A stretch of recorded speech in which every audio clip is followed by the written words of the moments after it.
കേരള കോൺഗ്രസ് ബലാബലം പരീക്ഷിക്കുന്ന കോട്ടയത്ത് തെരഞ്ഞെടുപ്പ് ഫലം കേരള കോൺഗ്രസ് എമ്മിനും കേരള കോൺഗ്രസ് ജോസഫിനും നിർണായകമാണ്.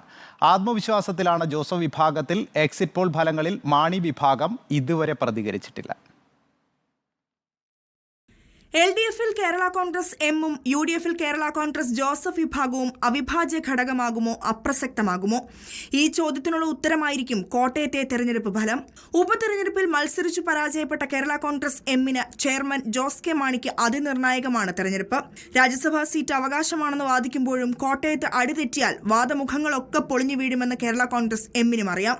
വോട്ടെടുപ്പിന്റെ പിറ്റേ ദിവസം പോലും ആത്മവിശ്വാസം പ്രകടിപ്പിച്ച കേരള കോൺഗ്രസ് എം പക്ഷേ ഇപ്പോൾ മിണ്ടുന്നില്ല. UDFിലുള്ള കേരള കോൺഗ്രസ് ജോസഫ് വിഭാഗത്തിന് ജയിച്ചു കയറാനായില്ലെങ്കിൽ പാർട്ടിയുടെ മുന്നോട്ടുള്ള പോക്കുപോലും അനിശ്ചിതത്വത്തിലാകും.